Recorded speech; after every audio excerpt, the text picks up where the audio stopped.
জাহান্নাম না জান্নাত, আপনার শেষ গন্তব্য কোথায়? আপনি কি কখনো ভেবেছেন আপনার মৃত্যুর পর কি হবে? আপনি কি জানেন এক ভয়ানক আগুনের ভিতর আপনার শরীর গলবে না তো, নাকি আপনি প্রবেশ করবেন এক শান্তির জান্নাতে?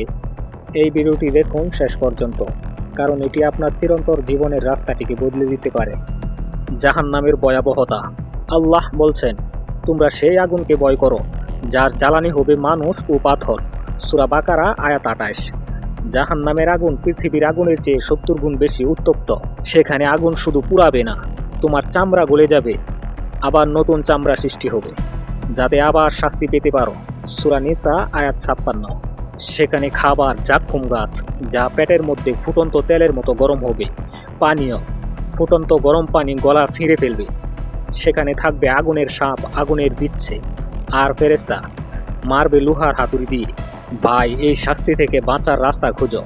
জাহান্নাম শুধু একটা গল্প না, এটা বাস্তব। জান্নাতের বর্ণনা। আল্লাহ বলছেন, তাদের জন্য আছে জান্নাত যার নিচ দিয়ে নদী প্রবাহিত হবে। সূরা বাকারা আয়াত ২৫। একটি জান্নাতের ঘরের ইট হবে সোনা, অন্যটি রূপা দিয়ে তৈরি। মাটি হবে মেশক, ঘ্রাণে ভরে যাবে হৃদয়। তোমার জন্য অপেক্ষা করছে হুরের দল। সেখানে থাকবে এমন খাবার যা কখনো শেষ হবে না, এমন সুখ যার কল্পনাও তুমি করতে পারবে না। তুমি যা চাও তাই পাবে, এমনকি তুমি চাইলে পাখির মতো উড়ে বেড়াতে পারবে জান্নাতের বাগানে।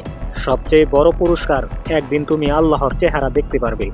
সেদিন আল্লাহ নিজে বলবেন, হে আমার বান্দা, আমি তোমার প্রতি সন্তুষ্ট।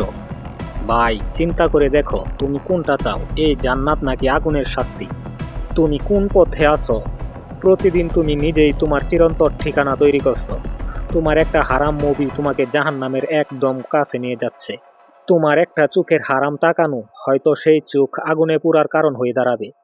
আর একটা দিক চিন্তা করো, তুমি যদি আজই মারা যাও, তুমি কি জান্নাতি অবস্থায় আছো? হাসতে হাসতে গুনাহ করছো, কিন্তু জান্নাতে যেতে কাঁদতে হবে ভাই। এই জীবন কল্পনা না, এটা পরীক্ষার হল। তওবার দরজা এখনো খোলা। রাসূল সাল্লাল্লাহু আলাইহি ওয়াসাল্লাম বলেছিলেন, তওবা করো, আল্লাহ প্রতিদিন বান্দাদের তওবা গ্রহণ করেন। তুমি যত পাপই করে থাকো, তুমি যদি আজই অনুতপ্ত হও, আল্লাহ ক্ষমা করে দিবেন। একজন ব্যক্তি ৯৯ জনকে খুন করেছিল, তবুও আল্লাহ তাকে জান্নাতে স্থান দিয়েছেন, কারণ সে তওবা করেছিল। তুমি কাঁদো, তোমার চোখের পানি দিয়ে আগুন নিভিয়ে দাও, আল্লাহ চাচ্ছেন তুমি ফিরে আসো। তিনি তো ৭০ জন মায়ের চেয়েও বেশি দয়ালু। চরম বাস্তবতা। মৃত্যু তোমার দরজায় করা নাচছে। হয়তো আজ রাতেই তুমি চিরদিনের জন্য চলে যাবে। যদি জান্নাত চাও, তাহলে গুনাহ ছেড়ে দাও, নামাজ শুরু করো, চোখ হেফাজত করো। তুমি জাহান্নাম থেকে বাঁচতে চাও, তবে ১ মিনিটের দোয়া শিখে নাও। আল্লাহুম্মা আজিরনি মিনান নার, অর্থ, হে আল্লাহ, আমাকে আগুন থেকে রক্ষা করো। আল্লাহ তোমাকে ডাকছেন ভাই, তুমি কি উত্তর দিবে? জান্নাত না জাহান্নাম, তোমার ঠিকানা তুমি আজ নির্ধারণ করো।